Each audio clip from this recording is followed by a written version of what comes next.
Happy to welcome Al Bina, president of the Quincy Quarry and Granite Workers Museum, to the program today for an update on how things are going up there in Raschuti Drive. Al, good to see you again. Good to see you, Joe. It's always a pleasure to be with you here. Really appreciate it.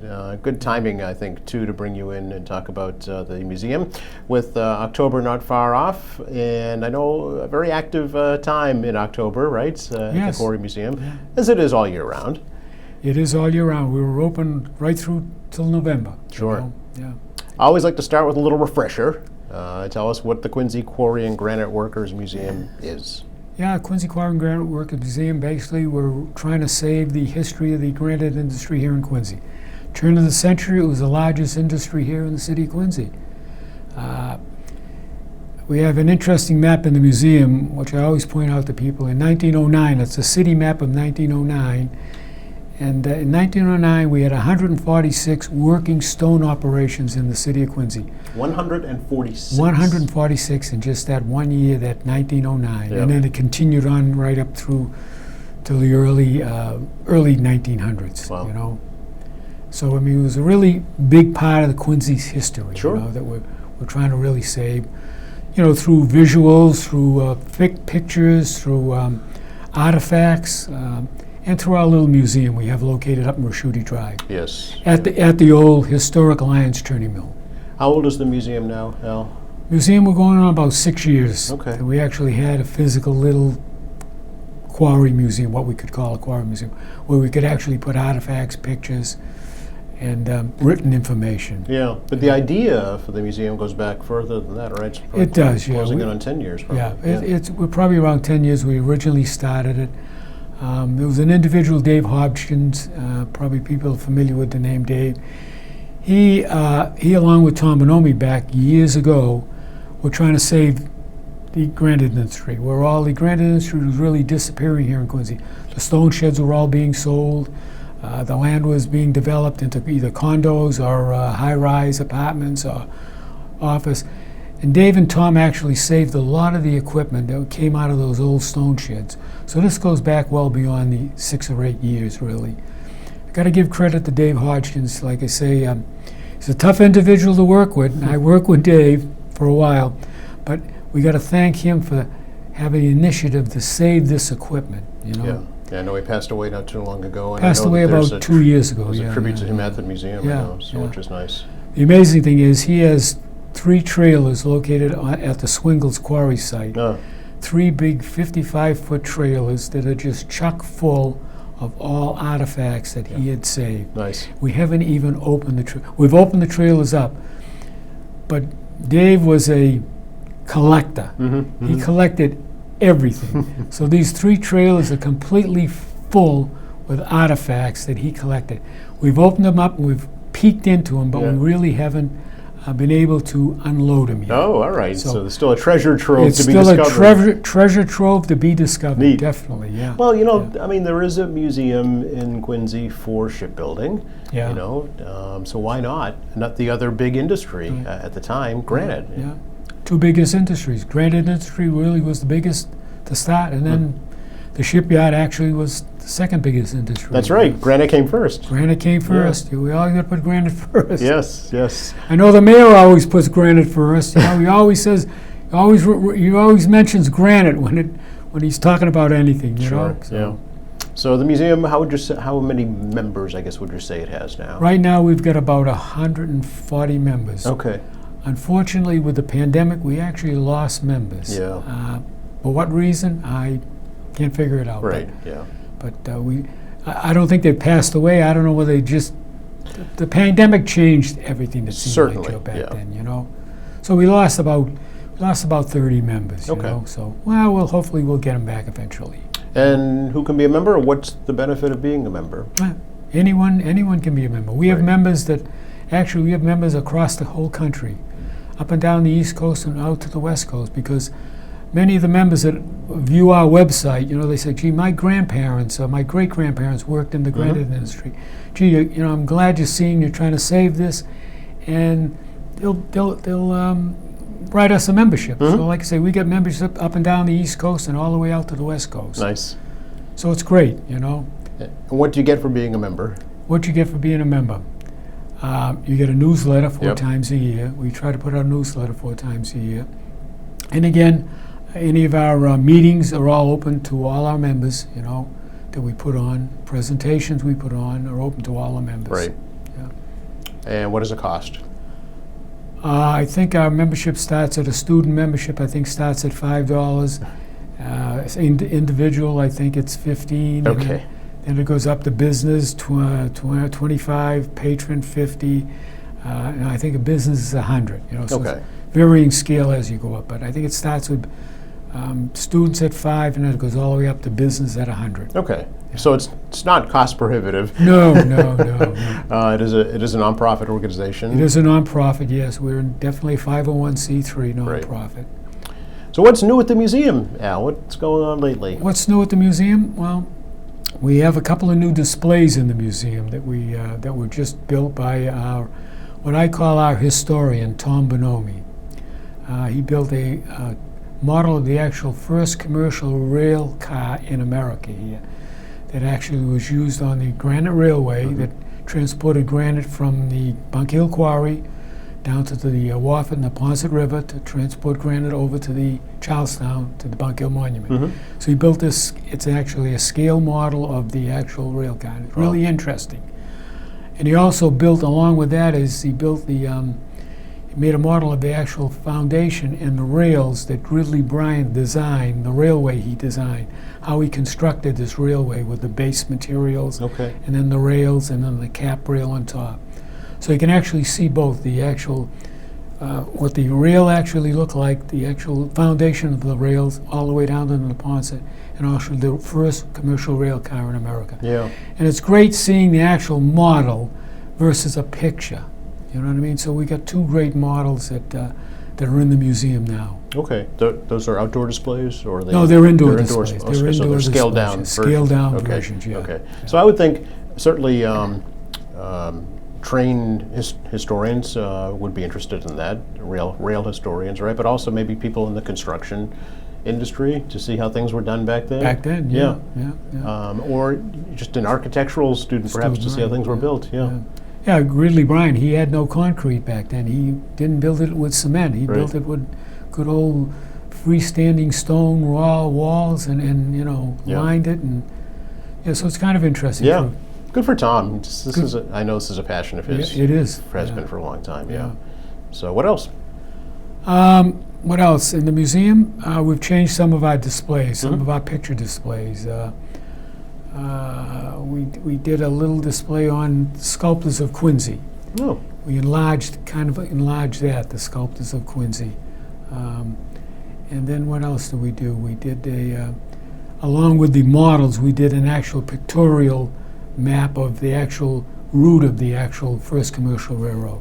And along the route, we have these colored dots that you actually can see where the boarding houses were for the workers, or where the blacksmith shops, or where the stone sheds were. So we kind of located them all along the actual first commercial railroad to show you where all the facilities were located along there to actually facilitate building the actual Bunkill Monument. Okay. Interesting. Yeah. Preparing the stone for that. Right. Right. So people could walk that route if they chose, right, or ride it and see what's there today. Well, it's a Southeast Expressway, All 3/4 of it, so it's tough to walk on that. Yeah. Joe. No. Interesting. Interesting. Yeah. But they actually can see at the end of Bunkill Lane, they actually see the terminus of the actual first commercial railroad. Oh, okay. That's still kind of visible within the shrubs and brushes that have grown up. Right. The unfortunate thing is it's DCR property now, and unfortunately DCR isn't taking care of it. Their claim, they just don't have the facilities or the help to actually maintain this site. I see. Okay. So it's actually starting to get grown over again. Okay, so this is different than the inclined railway, right? Right, Distinguish that, yeah. People get confused. Yes, myself included, yeah. They always think the inclined plane railway was the first commercial railroad. It wasn't. Okay. The first commercial railroad ran by the base of the inclined plane Okay. railway. The inclined plane railway was built by, again, Ridley Bryant, was to bring granite down from Pine Hill Ledge down to the actual first commercial railroad. Okay. So it's kind of basically still part of the first commercial railroad. It was used in conjunction with the first commercial railroad. Yeah, but the railroad came first, then the incline. Then the line. incline, yeah. Okay.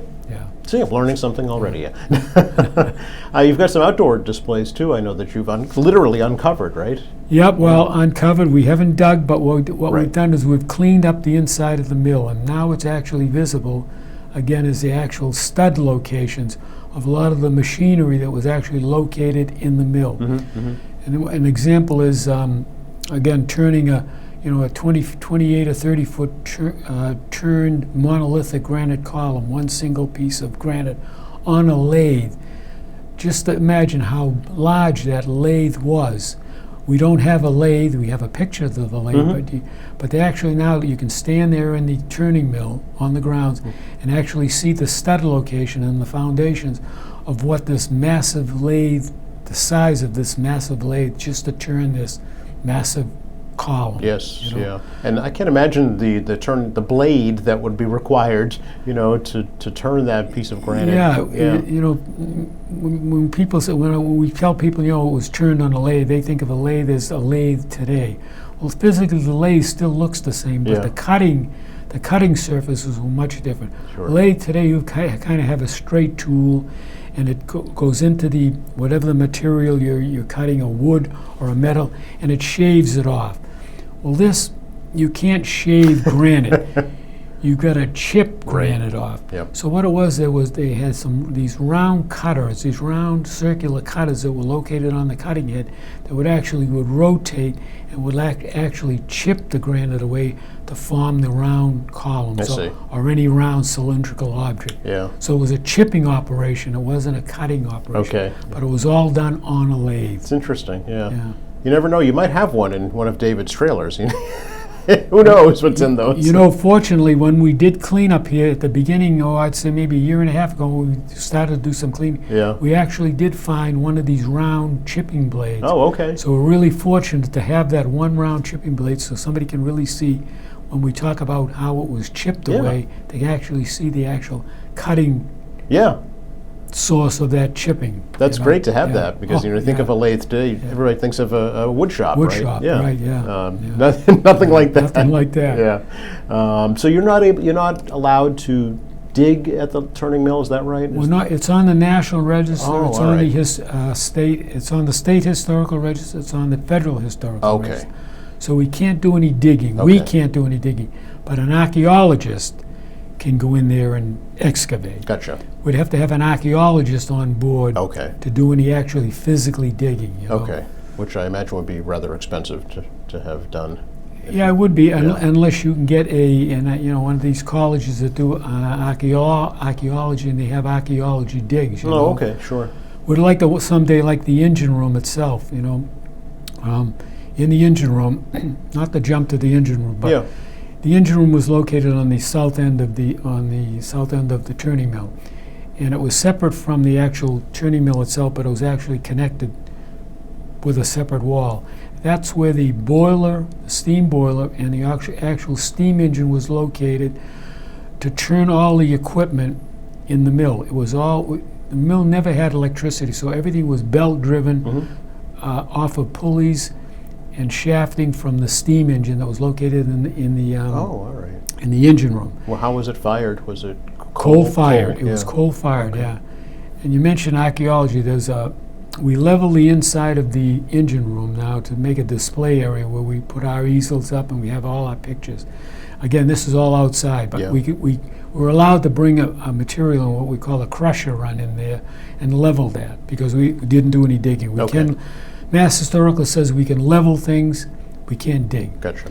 So we level that area, but to the right of that is where the boiler was, and it's a mounded area. We'd really love to have an archaeological dig, go into that rounded area and actually see if we can find parts of the boiler that were actually located right there. I bet you there are. So one of our goals is to try to get an archaeological school in here and have an actual dig at that site to see if we can retrieve any of the actual boiler parts of that boiler. That might be possible, because there is such a school in Boston, right? There is, yeah. Boston University. Boston University has an archaeological, school, I guess. All right. And University of Mass has one too. Oh, I you didn't know that either. Yeah. Okay, so maybe they're watching, Al. Yeah, yeah. Get a hold of you, right? So Yeah. what else is going on? What else is going on? We've had some very interesting groups come in. Yes. We've had the last month we had the Association for Gravestone Studies, it's an international group. And they had their international meeting here up at the North Shore. I think it was Endicott College up on the North Shore. And on a Saturday, they had 2 bus loads of visitors they had come to the meeting. One bus went to Plymouth to check out the gravestones down in the Plymouth area. The other bus load came to Quincy to view the Quarry Museum, and then they were going to go to the Hancock Cemetery and then the Mount Walson Cemetery.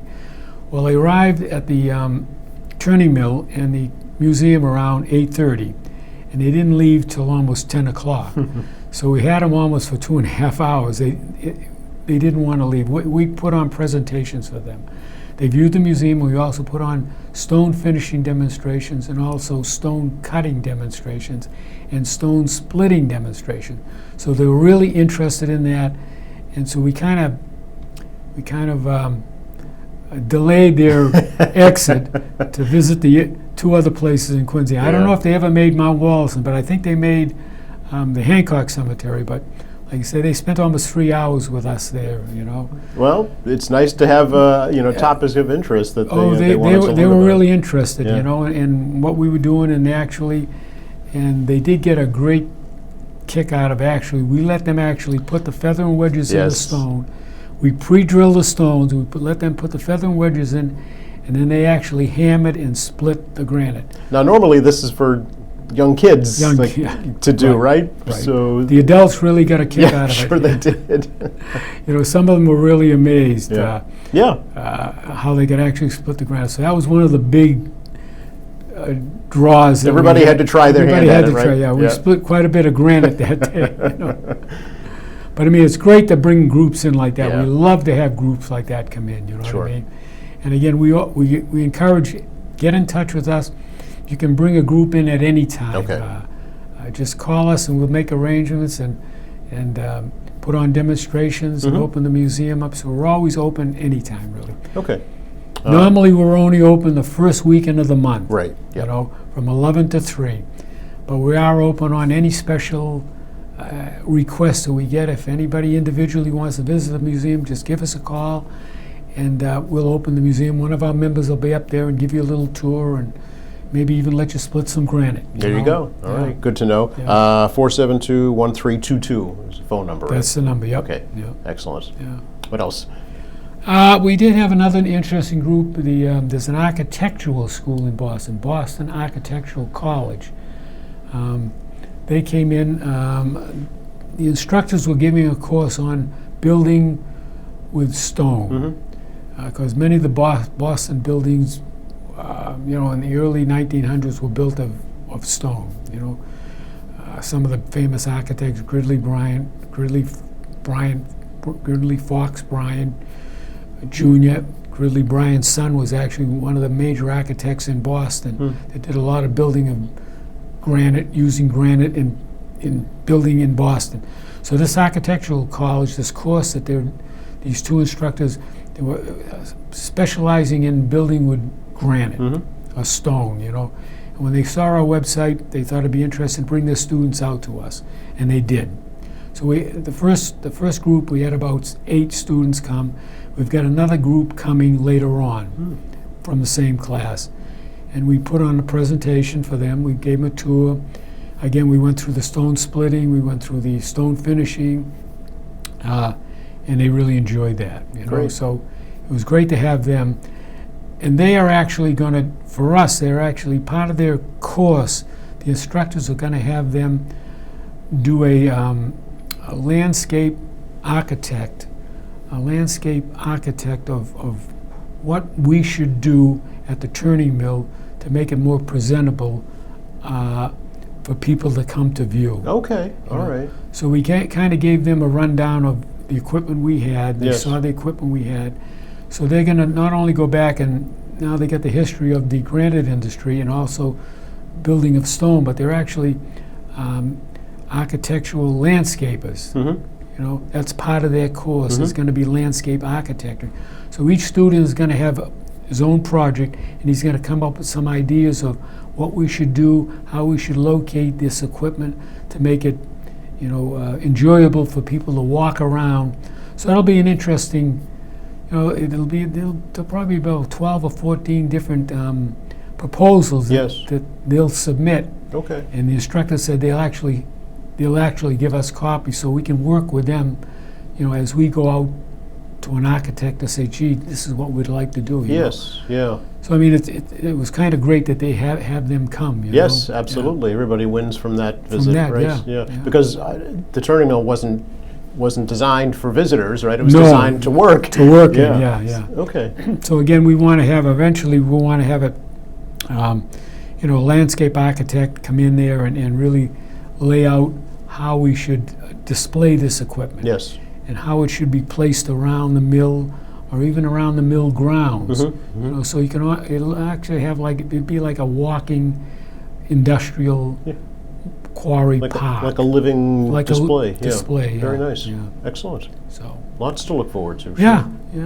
So I know October traditionally is Archeology Month in Massachusetts, but again, that may have fallen victim to the pandemic like everything else. in fact, I phoned Mass Historical and they said they weren't doing it this year. Okay. Unfortunately, Yeah. we've done it now for the last maybe 6 or 8 years. Yeah. You know, and we enjoy doing it because we open the museum up on another special weekend. You know, Right. just for Archeology Month. So again, this month, Archeology Month is October. It's International International Archeology Month. Okay. Is October, you know. So we're going to be doing it in October. We'll be opening up the first weekend. That's the normal opening. Yep. And then we're going to open up the 15th. That's Saturday to the 15th for Okay. Archaeology Day, you know. Oh, okay. So we'll be able to bring people in and show them actually, you know, where the stuff could have been uncovered, the studdings, the machines, stuff that eventually can be uncovered, you know. So it's all tied into Archaeology Day. You know? Okay. So even And again, though- they'll get a tour of the museum, a tour of the Yes. turning mill, and we're there to answer any questions. Right, which is the best part, Yeah, actually, I yeah. think, is interacting with your visitors, I'm sure. So even though the state's not recognizing it this year, the museum is. The museum is. Okay. We'll represent Archaeology Month as far as. Excellent. I know I always like to ask you, you're always looking for more artifacts, right? If folks out there have anything Oh yeah, definitely. Yeah, from the granite industry. We're always interested in getting artifacts, whether it's pictures, whether it's just written Right. information, or whether it's physical artifacts. Always interested in getting them, and like I say, it's part of Quincy's history, you know, and Sure. it'll be here forever. Versus, you know, sometimes unfortunately people will be clearing out their cellar or their attic and say, I don't want this, they just throw it away. Yep. You know, that's related to the granite industry. So hopefully, fortunately, they'll think, gee, you know, we got a little museum here. We have got people that are actually saving this stuff now, so That's let's get it to them. There's a place for it, yeah. There's a place for it. Yeah, and you can teach the next generation like you're already Yeah. doing. Yeah. Anything else we should let folks know about right now, Al? I look at my, no, the museum is open. Yep. Yeah, that's about it, I Okay. think, Joe, yeah. Always good to see you. I appreciate it. Joe, it's always a pleasure to be here. You know, let people know what's happening as far as the Quarry Museum here in Quincy. Yes, and QuincyQuarryMuseum.org. Right, website? QuincyQuarryMuseum.org. Yep. I always say that website is it's a powerful site for Yes. us. You know what I mean? And do you do social media at all? Are you Facebook, Twitter, YouTube? Well, or- I try to do Facebook Yeah. and I try to do Twitter, but I'm not that adept at. Okay. I get it out there, but I don't know where it goes. Okay. I don't know where it goes, Joe. All right. But I try to do something out there, you know. Fair enough. You know, the problem is, we've got all older people that are interested in this, saving this memorabilia and this. We got to get some real young blood in that. All right. So we're always trying to interest in getting young people into it. You know, young people know the Twitter and all of these Facebooks, and that's what we need. We need some young blood because we're all getting older. Okay, well, know? maybe with these student groups that have been Yeah, finding you, yeah, there's a possibility there. yeah. There's a big emphasis now on getting folks interested in the trades, Trades, young yeah. people, because Yeah. there's a tremendous need. Yeah, definitely. So, Hopefully we can get some young blood in. absolutely. Good to see you, Al. Thanks Joe, again. good to see you too. Thank you again. You are very welcome. And thank you for watching us here at AEM Quincy. I'm Joe Catalano. Please join us again next time.